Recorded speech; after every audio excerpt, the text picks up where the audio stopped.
episode sebelumnya ya. Semoga kalian suka. Dari apa yang kalian berdua katakan tadi, apakah ada tempat lain untuk mengikuti tes di Asosiasi Alkemis? Ucap Xiaoyan. Xiaoyan tidak peduli dengan tatapan Wei Yi yang sedikit menyeramkan. Xiaoyan telah melihat tatapan seperti ini berkali-kali sebelumnya. Hanya karena kekuatan spiritual yang ditunjukkan Xiaoyan barusan terlalu kuat, sehingga rasa cemburu muncul di dalam hati Wei Yi. Atau mungkin karena dia takut bakat Xiaoyan akan mengancam posisinya sebagai alkemis top dari Asosiasi Alkemis, menyebabkan dia memiliki kebencian terhadap Xiaoyan. Hati Xiaoyan tidak ada di sini. Tentu saja dia terlalu malas untuk repot. Dia mengabaikan ekspresi gelap dan padat di wajah Wei Yi saat dia mengalihkan pandangannya ke arah lelaki tua yang memimpin kelompok. Tentu saja ada. Lagi pula kota liar kuno adalah kota terbesar di wilayah barat daya. Meskipun hanya terdapat sedikit alkemis tingkat 9, kami memiliki persiapan lain untuk tablet pengujian spiritual tingkat tinggi. Jika seorang jenius sepertimu tiba suatu hari nanti, kami tidak akan mau melewatkannya. Ucap lelaki tua yang memimpin itu. Mendengar ini, mata Xiaoyan berbinar. Dia bertukar pandang dengan Qin Zhong, lalu sekali lagi tersenyum pada lelaki tua yang memimpin itu. Kalau begitu aku ingin bertanya, apakah aku cukup beruntung untuk pergi dan memeriksanya? Ucap Xiaoyan. Hahaha, tentu saja, dengan kekuatan spiritual tiranimu, tentu saja kamu bisa mencoba tablet pengujian spiritual tingkat tinggi. Namun, ucap lelaki tua yang memimpin itu tiba-tiba berhenti. Hal ini juga menyebabkan tatapan Xiaoyan berhenti saat dia melihatnya dengan ekspresi sedikit bingung. Namun aku ingin memintamu, menunggu sampai aku menangani masalah orang di bawah komandoku ini terlebih dahulu. Lagi pula sebenarnya, ada orang yang tidak adil di Asosiasi Alkemisku. Sebagai presiden, aku benar-benar merasa bersalah di dalam hatiku. Ucap lelaki tua itu yang ternyata adalah seorang presiden. Saat suaranya turun, presiden itu mengabaikan Xiaoyan. Wajahnya tiba-tiba berubah dingin ketika dia memandang dengan acuh tak acuh pada penatua penguji. Pada saat ini kekuatan penatua penguji itu sepertinya bukan apa-apa di hadapan presiden. Dia tidak bisa mengumpulkan keberanian apapun. Tetua Yun, ada apa? Bukankah kamu sangat pantang menyerah saat menghadapi teman ini tadi? Kenapa kamu terlihat seperti sampah sekarang? Ucap presiden itu menatap tetua penguji yang disebut Tetua Yun. Aura di sekujur tubuhnya melonjak seperti naga yang tersembunyi. Hal ini menyebabkan wajah Tetua Yun langsung menjadi pucat. Seluruh tubuhnya bergetar dan keringat dingin langsung membasahi pakaiannya. Tuan Guli, bawahan ini benar-benar tidak tahu. Bawahan ini tidak tahu bahwa tuan ini sebenarnya adalah orang seperti itu. Bawahan ini pasti akan, ucap Tetua Yun itu. Sangat terlambat. Persekutuan alkemisku tidak membutuhkan orang sepertimu. Mulai hari ini dan seterusnya, tinggalkan persekutuan alkemisku. Ucap presiden itu yang bernama Guli. Saat Guli selesai berbicara, wajah Tetua Yun berubah pucat. Matanya kusam dan hatinya dipenuhi keengganan. Setelah tertegun beberapa saat, dia dengan enggan berteriak kepada presiden. Ketua Guli, aku telah melakukan banyak hal untuk asosiasi selama bertahun-tahun. Bagaimana kamu bisa membiarkanku pergi begitu saja? Bagaimana kamu bisa meyakinkan semua orang? Ucap Tetua Yun sangat tidak rela. Diam! Hal-hal kecil yang telah kamu lakukan untuk persekutuan alkemisku tidak ada artinya dibandingkan dengan sumber daya yang kamu ambil dari asosiasi. Ucap Guli. Teguran marah presiden baru saja terdengar ketika Wei Yi yang berada di belakangnya maju selangkah dan berdiri di samping presiden. Presiden, menurutku ini tidak perlu. Lagi pula penatua Yun sudah cukup lama berada di persekutuan alkemis. Setidaknya dia telah bekerja keras meskipun dia tidak berkontribusi apapun. Terlebih lagi dia telah membantu persatuan alkemis untuk membina banyak talenta selama bertahun-tahun. Mengapa kita tidak menghukumnya dan mengirimnya ke serikat cabang saja? Ucap Wei Yi menoleh ke arah presiden dan tersenyum tipis saat dia berbicara. Ketika Presiden Guli mendengar perkataan Wei Yi, dia tahu di dalam hatinya bahwa penatua Yun jelas-jelas adalah bawahan Wei Yi. Itu sebabnya dia begitu sombong dan lalin. Seketika dia merasa sedikit tidak senang di hatinya. Dengan keterampilan alkemis Wei Yi biasanya tidak menahan diri di depan mereka. Masalah dengan penatua Yun hari ini bisa dikatakan benar-benar memprovokasinya. Segera dia ingin menoleh dan berdebat dengan Wei Yi.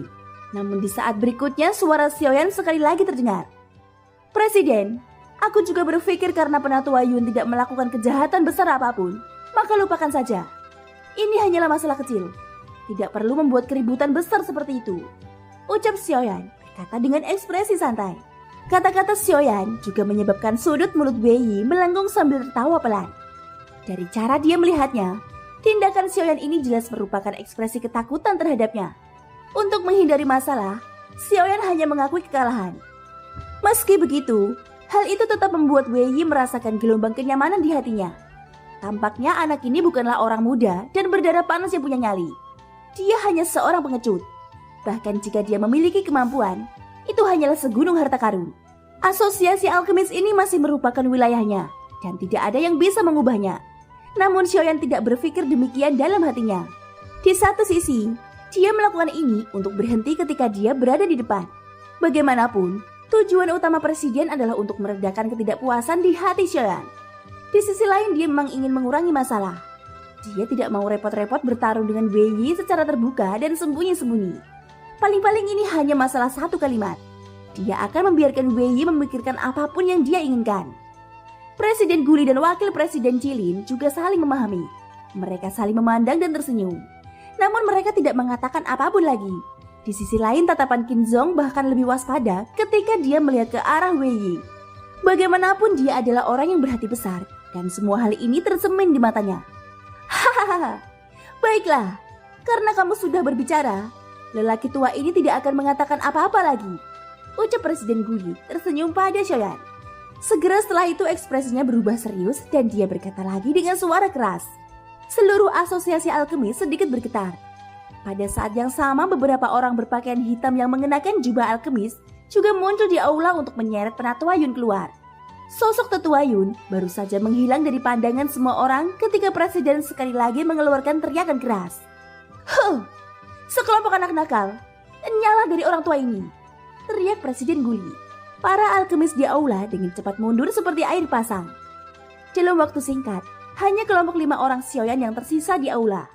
Hahaha, baiklah, orang tua ini akan membawamu untuk menguji tablet pengujian spiritual tingkat tinggi. Sejujurnya, benda ini sudah tidak digunakan selama bertahun-tahun. Lelaki tua ini benar-benar lamban. Bisa-bisanya aku lupa menanyakan namamu. Tolong jangan tersinggung. Hahaha, ucap Presiden Guli tertawa kecil ketika beberapa dari mereka berjalan maju. Wajahnya menunjukkan ekspresi malu saat dia menoleh dan bertanya pada Xiaoyan. Xiaoyan pun membalas sapaannya dengan tersenyum. Dia menangkupkan kedua tangannya ke arah presiden untuk berkata, "Saya Yan Xiao," ucap Xiaoyan. Ketika kata-kata Xiaoyan keluar dari mulutnya, segera ekspresi terkejut muncul di wajah presiden dan dua lainnya. Tatapan yang mereka lihat pada Xiaoyan dipenuhi dengan ekspresi semakin tidak percaya. "Kamu adalah Yan Xiao yang bertarung dengan leluhur klan Li Gan setengah bulan yang lalu?" tanya Presiden Guli. Xiaoyan juga tersenyum dan menganggukkan kepalanya sebagai tanda pengakuan. Meskipun mereka sudah siap secara mental, ketika mereka melihat Xiaoyan menganggukkan kepalanya, mereka bertiga tidak bisa menahan diri untuk tidak memancarkan gelombang udara dingin. Tidak peduli bagaimana mereka memikirkannya, mereka tidak akan pernah membayangkan bahwa alkemis jenius yang mereka temui hari ini sebenarnya adalah Yan Xiao, yang namanya baru-baru ini mengguncang seluruh kota liar kuno. Pada saat ini bahkan Wakil Presiden Jilin yang mengikuti di samping presiden mau tidak mau mengeluarkan gelombang seruan dari mulutnya. Ini benar-benar tidak terduga. Teman kecil Yan Xiao memiliki bakat seperti itu di usia yang sangat muda. Dia tidak hanya memiliki kekuatan yang besar, tetapi bahkan pencapaiannya di bidang alkimia juga sangat mengejutkan. Teman kecil Yan Xiao benar-benar orang yang berbakat. Seorang jenius yang diberkati oleh surga, ucap Wakil Presiden Jilin. Tatapan yang dia lihat pada Xiaoyan seolah-olah dia sedang melihat monster. Xiaoyan sebenarnya mampu berjalan sejauh ini di jalur kultivasi dan alkimia di usia yang begitu muda. Hal ini tanpa sadar menyebabkan orang-orang tua ini yang telah menghabiskan seluruh hidup mereka untuk mencapai langkah ini merasa malu di dalam hati mereka. Ketika mereka memikirkan hal ini, Ketua Guli dan Wakil Ketua Jilin mau tidak mau saling memandang. Namun mereka bisa melihat senyuman pahit di mata satu sama lain. Keunggulan Xiaoyan benar-benar membuat kedua orang tua ini merasa sedikit tidak nyaman di hati mereka. Keduanya merasakan hal yang sama. Bagaimana Wei Yi bisa melepaskannya? Semakin menonjol Xiaoyan, semakin Wei Yi merasa tidak adil. Dia telah menghabiskan seluruh hidupnya untuk mencapai posisinya saat ini. Bagaimana bocah di depannya ini bisa mendapatkannya dengan mudah? Hal ini pula yang menyebabkan kebencian di hati Wei Yi semakin pekat saat menatap mata Xiaoyan. Namun jika dia tahu bahwa kekuatan Xiaoyan saat ini dan fondasi alkimia yang luas telah diperoleh dengan susah payah, dia mungkin tidak akan memiliki kepercayaan diri untuk bersaing dengan Xiaoyan lagi. Tidak ada jalan pintas dalam jalur pelatihan. Alasan mengapa Xiaoyan bisa memperoleh prestasinya saat ini hanyalah karena ia mengandalkan ketekunan keras yang ia kumpulkan selama pelatihan. Kesulitan dan kesusahan di sepanjang jalan, pertarungan hidup dan mati, semuanya bukanlah pelatihan. Jika Xiaoyan tidak menelan api surgawi, bagaimana dia bisa memiliki kekuatannya saat ini? Namun bagaimana menelan api surgawi bisa begitu mudah? Kita tidak tahu berapa banyak situasi hidup dan mati yang terlibat. Jika bukan karena ketekunan Xiaoyan yang luar biasa, kemungkinan besar dia sudah lama terjatuh di jalur kultivasi. Prestasi Xiaoyan semuanya didapat dengan mempertaruhkan nyawanya. Semuanya yang diperoleh oleh Xiaoyan dengan menahan rasa sakit dan penyiksaan yang tidak dapat ditanggung oleh orang biasa. Bagaimana Wei Yi bisa membandingkannya dengan dia dalam hal ini? Sesaat kemudian kelompok beranggotakan 5 orang itu telah tiba di depan pintu hitam tebal yang misterius. Ini juga merupakan tujuan pertama perjalanan Xiaoyan. Hehehe, ruang ujian tingkat tinggi ini memang sudah tidak digunakan selama bertahun-tahun. Sekarang setelah aku datang ke sini lagi, mau tidak mau aku mengingat beberapa orang jenius yang luar biasa di masa lalu. Hehehe, ucap Guli menghela nafas secara emosional sambil tertawa. Segera aura di sekujur tubuhnya tiba-tiba bergetar.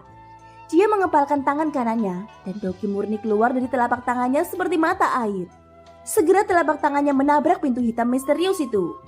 Mengikuti gelombang riak energi seperti air yang perlahan menyebar. Lapisan cahaya putih krem yang samar muncul di permukaan pintu hitam misterius. Pintu misterius itu juga perlahan menjadi ilusi di ruang ini saat lapisan cahaya putih krem muncul. Akhirnya hilang sama sekali. Hehehe, aku mungkin telah membuat saudara Yanxiao tertawa. Tablet penguji spiritual bermutu tinggi ini sangat penting bagi asosiasi alkemis kita. Itu juga karena pembuatannya terlalu mahal. Oleh karena itu kita tidak punya pilihan selain melindunginya dengan hati-hati. Hehehe, ucap Presiden Guli. Pintu hitam misterius itu juga telah hilang setelah suaranya terdengar. Yang tersisa hanyalah sebuah pintu kosong. Guli melambaikan lengan bajunya yang besar dan memberi isyarat masuk. Xiaoyan juga tersenyum. Dia bertukar pandai dengan Qin Zhong sebelum memimpin masuk. Aula besar ini tidak jauh berbeda dengan ruang ujian sebelumnya. Namun karena sudah lama tidak digunakan, sehingga menyebabkan lapisan debu menumpuk di mana-mana. Guli yang mengikuti dari belakang tidak bisa menahan senyum pahit ketika melihat ini. Dia melambaikan lengan bajunya yang besar dan kekuatan tak terlihat tiba-tiba keluar, menyapu semua debu di tanah. Xiaoyan mengabaikan ini. Tatapannya tertuju pada tablet batu hitam pekat di tengah aula sejak dia masuk. Itu adalah tablet pengujian spiritual bermutu tinggi. Tanpa penjelasan apapun, Xiaoyan sudah berjalan di depan tablet penguji spiritual sebelum orang-orang di belakangnya melangkah ke aula. Xiaoyan sudah sangat jelas tentang cara menggunakan tablet pengujian spiritual. Namun saat menghadapi tablet pengujian spiritual ini, Xiaoyan tidak berani menggunakan kekuatan spiritualnya secara langsung untuk membombardirnya. Dia bisa merasakan bahwa ada susunan yang sangat misterius di dalam tablet pengujian spiritual ini. Namun dengan kekuatannya saat ini, dia tidak dapat menyelidikinya. Kemungkinan besar, bahkan jika Xiaoyan mencurahkan seluruh kekuatan spiritualnya ke dalam tablet pengujian spiritual ini, tablet itu tidak akan rusak sedikit pun. Segera Xiaoyan mencoba mengulurkan tangannya. Kemudian dengan pikirannya, kekuatan spiritual tak berujung yang seperti lautan berubah menjadi sungai yang bergelombang pada saat ini. Itu berkumpul sepenuhnya di telapak tangan kanan Xiaoyan. Pada saat yang sama, telapak tangan Xiaoyan perlahan menyentuh tablet pengujian spiritual. Mata Xiaoyan yang sedikit tertutup tiba-tiba terbuka lebar. Tablet pengujian spiritual itu seperti pompa air, menyedot seluruh kekuatan spiritual Xiaoyan keluar dari tubuhnya dalam sekejap. Pada saat ini Xiaoyan tidak bisa menahan perasaan pusing di benaknya. Seluruh tubuhnya terasa seolah-olah akan runtuh, menyebabkan Xiaoyan tanpa sadar mundur setengah langkah. Ketika Xiaoyan mundur, kekuatan spiritual yang melonjak sekali lagi kembali ke tubuhnya. Xiaoyan langsung sadar kembali dan menstabilkan tubuhnya yang mundur. Wajahnya masih dipenuhi rasa takut saat dia melihat tablet pengujian spiritual dari sebelumnya. Detik berikutnya, 4 kata emas besar perlahan muncul di depan mata Xiaoyan. Alam Kaisar tingkat kedua. 4 kata emas yang bersinar itu seperti jimat yang melumpuhkan tubuh, menyebabkan 5 orang di aula itu terpaku ke tanah. Mereka tidak bergerak sama sekali. Ruang di aula sepertinya telah membeku sepenuhnya saat ini. Dalam sekejap tiba-tiba menjadi sunyi. Setelah beberapa lama, Wei Yi yang berada di belakang Presiden Guli mendengus dingin dari hidungnya. Hal ini juga menyebabkan suasana sunyi senyap tiba-tiba pecah. Xiaoyan dan yang lainnya juga langsung tersadar. Tatapan Xiaoyan masih tertuju pada 4 kata besar di tablet pengujian spiritual. Cahaya gembira berkedip di kedalaman matanya. Alam kaisar tingkat kedua. Karena ini adalah level kedua, kemungkinan level alkemis Xiaoyan saat ini tidak jauh lebih rendah dari level Wei Yi. Hahaha, kekuatan saudara Yan Xiao benar-benar mengesankan. Orang tua ini awalnya berpikir bahwa saudara Yan Xiao harus menjadi alkemis tingkat pertama di usianya saat ini. Siapa yang mengira bahwa orang tua ini meremehkan kekuatan sebenarnya saudara Yan Xiao? Ucap Presiden Guli menatap Xiaoyan dengan wajah takjub. Kekaguman terungkap di matanya. Bahkan Jilin yang berdiri di samping memandang Xiaoyan dengan wajah penuh senyuman. Terus-menerus menganggukkan kepalanya dan memuji. Xiaoyan juga tersenyum, menangkupkan tangannya dan berkata, "Aku hanya beruntung. Aku tidak menyangka bahwa aku akan benar-benar menjadi alkemis tingkat kedua. Namun aku memiliki pertanyaan yang ingin ditanyakan kepada Presiden Guli." Ucap Xiaoyan. "Saudara Yan Xiao, jika kamu memiliki pertanyaan, tanyakan saja. Jika orang tua ini bisa menjawab, aku pasti akan memberitahumu semua yang aku tahu." Ucap Presiden Guli. Melihat ini, Xiaoyan kembali tersenyum. Dia juga tahu bahwa Guli dan Jilin jelas-jelas menghindari Wei Yi. Sehubungan dengan pertanyaannya, mereka berdua juga agak khawatir bahwa ini adalah masalah besar dan tidak ingin Wei Yi mengetahuinya. "Presiden Guli, ketika aku meninggalkan Gunung Pengasingan, aku tidak tahu apapun tentang alkemis di atas kelas 9. Guruku telah pergi berkeliling dunia. Oleh karena itu aku ingin berbicara tentang alam kaisar tingkat kedua." Ucap Xiaoyan. Begitu kata-kata Xiaoyan disampaikan, hal itu menyebabkan Guli yang mata tuanya sekali menatap ke arah Wei Yi. Tanpa sadar mengungkapkan ekspresi aneh di wajahnya. Pertanyaan besar yang dia tunggu untuk ditanyakan adalah ini. Sudut mulut Jilin tidak bisa menahan senyuman. Dia sudah tertawa di dalam hatinya. Wei Yi juga menyeringai menghina. Tatapan yang dia gunakan untuk melihat Xiaoyan seolah-olah dia sedang melihat orang bodoh.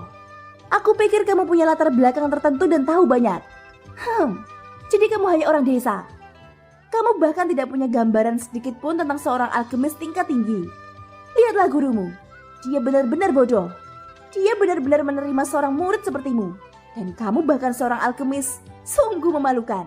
Ucap Wei Yi. Tentu saja kata-kata ini hanyalah apa yang Wei Yi katakan di dalam hatinya. Jika dia benar-benar mengatakannya dengan lantang, kemungkinan besar bahkan jika ada 2 bandi bintang 8, Xiaoyan pasti akan membunuhnya dengan paksa. Setelah tertegun beberapa saat, mulut Presiden Guli sedikit bergerak. Segera setelah itu ekspresinya berubah serius saat dia dengan dingin melirik ke arah Jilin. Melihat ini, Jilin buru-buru memulihkan ekspresinya dan memasang wajah serius. "Hahaha, teman kecil Yan Xiao bertanya tentang ini," ucap Presiden Guli. Xiaoyan juga bisa melihatnya di dalam hatinya. Namun dia tetap berpura-pura tidak tahu apa-apa dan tersenyum sambil menganggukkan kepalanya. Guli juga tanpa sadar terbatuk 2 kali seolah sedang berdehem. Segera setelah itu, ekspresinya menjadi normal ketika dia membuka mulut untuk menjelaskan. Pertanyaan yang diajukan saudara Yan Xiao memang normal. Lagi pula alkemis tingkat tinggi sangat jarang ditemukan bahkan di benua ini. Terlebih lagi, klasifikasi ketat terhadap alkemis juga menyebabkan orang menjadi sangat tertutup terhadap mereka. Klasifikasi alkemis dibagi menjadi alam manusia dan alam dewa.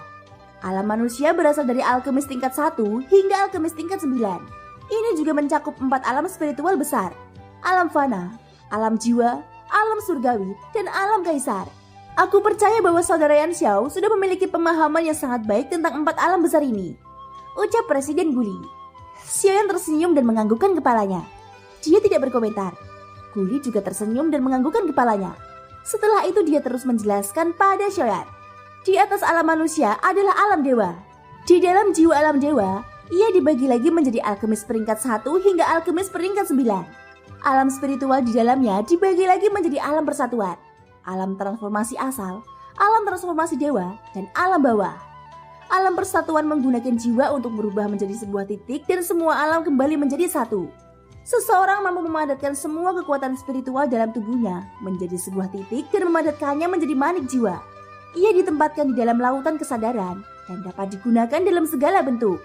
Alam transformasi asal, alam transformasi persatuan, berkomunikasi dengan dunia dan menggunakan kekuatan spiritual untuk mengubah kekuatan dunia. Dunia dapat digunakan dan seseorang dapat membentuk alam jiwa dewa. Ini memiliki efek ajaib ketika menghadapi sebuah musuh. Alam transformasi dewa, asal-usulnya adalah Tuhan. Kekuatan spiritual berubah menjadi semua makhluk hidup dan dapat menahan semua bencana. Di titik ini kekuatan spiritual telah berubah menjadi substansi dan bahkan benar-benar dapat memberikan efek ketika menghadapi musuh. Jika seseorang menggunakan teknik dao kelas manusia, kekuatannya akan mengguncang langit. Terakhir adalah alam bawah. Bagian bawah dunia ada jalan di dunia bawah. Ia mengendalikan roh dunia dan tidak terkalahkan di ruang ini. Ini adalah puncak sebenarnya dari pelatihan kekuatan spiritual. Ia menyatukan dengan dunia dan berubah menjadi tubuh dewa. Ini menyentuh jalan dunia dan tak tertandingi, ucap Presiden Guli. Batas maksimum alam kaisar adalah seorang alkemis peringkat kedua. Ini juga merupakan bagian tersulit dari spiritual alam dewa. Alam persatuan adalah alkemis peringkat 3, peringkat 4, dan seterusnya. Alam bawah dikenal sebagai peringkat 9. Kekuatan alam bawah tidak ada bandingannya. Namun tidak ada cara untuk mengetahui apa itu pil obat peringkat 9. Pada saat itu kekuatan dunia juga dapat diubah menjadi pil. Semua orang tahu tentang kekuatan alam bawah, namun tidak ada yang berani menjelajahi puncak surga. Poin ini adalah hal yang tabu di benua ini. Orang tua ini tidak akan berbicara lebih jauh lagi. Aku percaya bahwa saudara Yan Xiao juga mengetahui 1 atau 2 hal tentang hal ini. Hal-hal yang disebutkan oleh orang tua ini adalah para alkemis tingkat tinggi sejati di benua ini. Saudara Yan Xiao, apakah kamu tahu tentang mereka?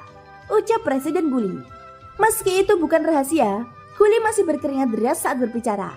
Biarpun dia tahu tentang hal-hal ini, sungguh melelahkan membicarakannya. Namun saat kalimat terakhir Guli dibunyikan, Xiaoyan sudah tercengang di tempat. Tidak ada yang berani menjelajahi puncak surga. Itu adalah hal yang tabu di benua ini dan semua orang mengetahuinya. Ini membuat Xiaoyan sangat penasaran di dalam hatinya. Di mata Guli, semua ini dilihat olehnya. Xiaoyan masih mencerna banyak hal yang dia katakan. Dia pun tertawa pelan dan tidak mengganggunya lebih jauh. Di depan asosiasi alkemis, Guli, Qilin, dan Xiaoyan keluar dari asosiasi bersama-sama. Mereka berempat juga menghentikan langkahnya. Guli memandang Xiaoyan dengan senyuman di wajahnya dan berkata, "Saudara Yan Xiao, lelaki tua ini masih memiliki beberapa hal yang harus diselesaikan. Mohon maafkan aku karena tidak mengantarmu pergi," ucap Presiden Guli. Xiaoyan juga tersenyum dan membuka mulut untuk berbicara. Presiden Guli pasti bercanda. Perjalananku kali ini sudah sepadan. Tidak perlu merepotkan Presiden. Karena Presiden masih ada urusan yang harus diselesaikan, aku permisi dulu, ucap Xiaoyan. Melihat ini, Guli tidak berkata apa-apa lagi. Namun ada sedikit cahaya yang berkedip di matanya. Dia bertukar pandang dengan Qilin yang berdiri di sampingnya. Keduanya mengetahui pemikiran pihak lain. Namun pada akhirnya Guli masih menggelengkan kepalanya sedikit. Segera tatapannya beralih dan sekali lagi menatap Xiaoyan. Ada senyuman di wajahnya. Dengan membalik tangannya, sebuah tablet giok muncul di tangannya. Dia tersenyum pada Xiaoyan dan berkata, "Hari ini aku telah melihat bahwa kekuatan saudara Yan Xiao luar biasa. Terlebih lagi kamu sangat terlibat dalam hal alkimia. Tablet giok ini akan menjadi hadiah untuk saudara Yan Xiao. Dengan tablet giok ini, saudara Yan Xiao akan setara dengan seorang penatua nominal dari asosiasi alkemis kami. Kamu dapat dengan bebas memasuki tempat manapun di asosiasi alkemis kami," ucap Presiden Guli. Mata Xiaoyan berbinar saat melihat ini. Apakah ini dianggap mengikatnya lebih awal? Namun dia cukup menyukai kondisi ini. Sudut mulut Xiaoyan membentuk senyuman. Dia tidak menahan diri saat dia mengelurkan tangannya dan mengambilnya. "Kalau begitu terima kasih banyak kepada Presiden Guli," ucap Xiaoyan. Guli sekali lagi tersenyum saat melihat ini. Qilin juga mengikutinya. Dengan kelihayannya, dia secara alami memahami tindakan Guli. Namun dia juga memuji kecerdasan Guli di dalam hatinya. Ketika Qinzong yang berdiri di samping Xiaoyan melihat ini, matanya dipenuhi rasa iri. Seorang tetua nominal dari asosiasi alkemis. Perlakuan seperti ini adalah sesuatu yang bahkan tidak dimiliki oleh ligan tetua itu. Meski dia iri, tablet giok itu pada akhirnya menjadi milik Xiaoyan. Qinzong hanya bisa menyaksikan Xiaoyan menyimpannya di sakunya dengan ekspresi garing di wajahnya. Setelah mengantarkan hadiah, Guli benar-benar tidak punya apa-apa lagi untuk dikatakan. Setelah beberapa kata tertawa, beberapa dari mereka pun pergi. Qilin memperhatikan Xiaoyan perlahan menghilang dari pandangannya. Baru kemudian dia menghela nafas pelan. Dia menoleh ke arah Guli dan sedikit mengernyit. "Katakan, jika kamu benar-benar mengatakan hal itu padanya, apakah dia akan membantu?" tanya Qilin. Ketika Guli mendengar ini, dia tidak berkomentar. Dia juga melihat ke langit dan menghela nafas. Karena dia sudah mengambil barang itu, dia harus bersedia membantu. Tidak peduli apa, dia tidak akan rugi. Lagi pula dia masih muda. Di usia ini, justru saat itulah hatinya sedang berdarah panas. Selama dia mengikuti kompetisi alkemis, dia tidak akan mudah mengaku kalah, ucap Presiden Guli. Setelah mengucapkan kata-kata ini, Qilin tidak mengatakan apapun lagi. Tubuhnya berbalik dan dia memimpin untuk masuk ke dalam asosiasi. Tidak lama kemudian, sosok Guli pun perlahan menghilang dari tempatnya. Sejak para alkemis tingkat 8 diusir dari asosiasi oleh Guli, segala sesuatu yang terjadi di asosiasi alkemis dengan cepat menyebar ke seluruh kota liar kuno. Xiaoyan juga sekali lagi menjadi fokus perhatian di kota liar kuno. Saat Xiaoyan perlahan berjalan di jalan utama, kerumunan di sekitarnya tanpa sadar mengalihkan pandangan mereka ke arah Xiaoyan. Segera gelombang suara dan diskusi yang mengguncang bumi melonjak ke langit. Cepat lihat! Bukankah itu Yan Xiao? Aku mendengar bahwa kekuatannya telah masuk ke jajaran bandi elit, ucap seseorang ketika melihat Xiaoyan berjalan. Namun sebelum kata-kata itu benar-benar memudar, tawa mengejek orang lain sekali lagi terdengar, menyebabkan sebagian orang di sekitarnya tanpa sadar mengalihkan pandangan mereka. Itu berita dari setengah bulan yang lalu. Apakah kamu melihat dari arah mana dia datang? Itu adalah wilayah asosiasi alkemis. Tempat yang baru saja dituju Yan Xiao adalah tempat itu, ucap kedua orang itu. Gelombang suara sekali lagi terdengar setelah kata-kata orang ini terdengar. Kerumunan juga mulai bergejolak lagi. Apa? Bukankah Yan Xiao seorang maniak pelatihan? Mengapa dia pergi ke asosiasi alkemis? Jangan bilang kalau dia terluka dalam pertempuran besar setengah bulan lalu dan pergi membeli pil obat, ucap seseorang itu berkata dengan keraguan. Hei, terluka? Dia memiliki keuntungan luar biasa melawan Liga Tua itu. Bagaimana dia bisa terluka? Terlebih lagi dengan ahli sekuat Luo Tua yang menjaga di sisinya, bahkan jika Ligan punya nyali dari surga, dia tidak akan berani memikirkan Yan Xiao. Aku dengar alasan mengapa Yan Xiao pergi ke asosiasi alkemis kali ini adalah untuk mengikuti tes alkemis tingkat tinggi. Aku benar-benar tidak menyangka bahwa Xiaoyan tidak hanya memiliki bakat pelatihan yang hebat, tetapi bahkan keterampilan alkimianya juga berada di garis depan, ucap percakapan pribadi itu. Suara-suara yang kacau dan berisik juga menyebabkan Xiaoyan merasa tidak berdaya di dalam hatinya. Dia hanya bisa meningkatkan kecepatan langkahnya. Tubuhnya berkelebat dan dia sudah bergegas melewati kerumunan dan mencapai ujung pandangannya. Qinzong yang berada di samping Xiaoyan juga meringkuk sudut mulutnya dengan tidak sabar. Kebisingan orang banyak juga menyebabkan amarahnya yang keras tidak mampu menahannya. Jika Xiaoyan tidak berada di sisinya lebih awal, kemungkinan besar dia sudah tidak bisa mengendalikan diri dan mengambil tindakan. Pada saat ini ketika dia melihat Xiaoyan dengan cepat menghindar, aura seluruh tubuh Qinzong tiba-tiba bergetar. Aura menakutkan milik bandi bintang 3 juga langsung menyerang, menyebabkan kerumunan di sekitarnya mundur dan menghindarinya. Xiaoyan yang baru saja kembali ke penginapan bahkan tidak sempat mengatur nafas ketika sesosok manusia muncul di depan kamarnya. Hal ini juga menyebabkan ekspresi wajah Xiaoyan menjadi sedikit terkejut. Namun keterkejutan itu langsung berubah menjadi senyuman di wajahnya saat dia menggoda. Penatua Xuan, mengapa kamu punya waktu untuk datang ke tempatku? Mungkinkah kamu tertarik dengan berita di luar? Ucap Xiaoyan. Orang yang datang adalah Penatua Xuan dari pavilion awan tersembunyi. Ketika Penatua Xuan mendengar kata-kata menggoda Xiaoyan, senyuman muncul di wajah tuanya. Tangannya yang keriput mengelus janggut panjangnya sambil menjawab dengan senyuman. Hahaha, itulah yang dimaksud orang tua ini, ucap Penatua Xuan. Saat suaranya jatuh, mereka berdua tertawa serempak. Namun setelah itu ekspresi Xiaoyan berubah serius ketika berbicara lagi. Penatua Xuan, kamu pasti datang ke sini untuk sesuatu. Jika ada sesuatu, sebaiknya kamu mengatakannya secara langsung, ucap Xiaoyan. Hahaha, saudara Yan Xiao benar-benar langsung pada intinya. Karena ini masalahnya maka aku tidak akan bertele-tele dan mengatakan omong kosong lagi. Aku tidak datang ke sini hari ini untuk urusan penting apapun. Aku hanya ingin menyampaikan sebuah undangan terhadap saudara Yan Xiao. Undangan ini bukan masalah besar. Hanya saja tuanku ingin bertemu denganmu, ucap Penatua Xuan. Ketika Penatua Xuan mengucapkan kata-kata ini, ekspresi Xiaoyan langsung mengeras. Pemilik di belakang pavilion awan tersembunyi sebenarnya ingin bertemu dengannya. Ini benar-benar menyebabkan Xiaoyan merasa sangat terkejut di dalam hatinya. Kekuatan macam apa yang dimiliki pavilion awan tersembunyi? Meskipun dunia luar tidak tahu banyak tentang hal itu, hanya dari aura pavilion awan tersembunyi serta penghalang yang dibuat secara pribadi oleh Dodi, energi yang dikandungnya jelas bukan sesuatu yang bisa disentuh oleh Xiaoyan. Paling tidak, Xiaoyan merasa mustahil baginya saat ini untuk berinteraksi dengan orang seperti itu. Namun kata-kata Penatua Xuan benar. Pemilik pavilion awan tersembunyi ingin bertemu dengannya.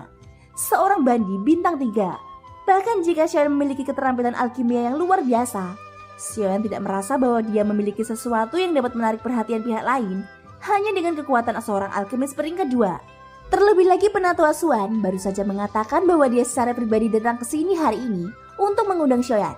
Di kota kuno liar ini, Xiaoyan bisa dikatakan sebagai orang pertama yang menerima undangan dari keberadaan seperti itu. Tentu saja alasan terpentingnya adalah Xiaoyan tidak tahu apa-apa tentang pemilik di balik pavilion awan tersembunyi.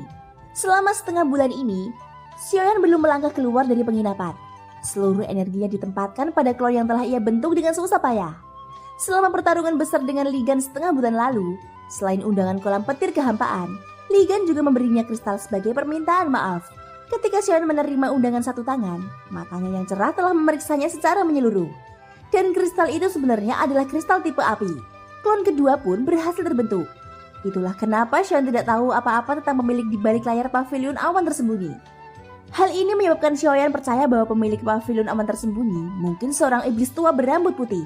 Lagi pula jika seseorang tidak memiliki kekuatan yang cukup untuk membentuk faksi sekuat itu, kemungkinan besar seseorang tidak akan mampu bertahan di kota liar kuno. Mungkin saja penghalang yang dipasang oleh Dodi di pavilion awan tersembunyi diciptakan oleh orang kuat itu. Berpikir sampai saat ini, Xiaoyan merasa semakin terkejut di hatinya. Ekspresi wajahnya juga terus berubah. Seorang Dodi elit sebenarnya ingin bertemu dengannya. Ini sungguh sulit dipercaya. Ketika penatua Swan di depannya melihat ini, ekspresinya tidak berubah. Namun di dalam hatinya dia sudah tertawa terbahak-bahak. Penatua Swan berdehem dan menenangkan emosi di dalam hatinya. Dia sekali lagi membuka mulutnya dan tertawa. Saudara Yan Xiao, bolehkah aku tahu jika kamu bersedia pergi? Tuanku benar-benar ingin bertemu denganmu, ucap penatua Swan. Thank you guys, sudah mendengarkan ceritaku sampai akhir. Ikuti terus kelanjutannya ya. Sampai jumpa dan bye-bye.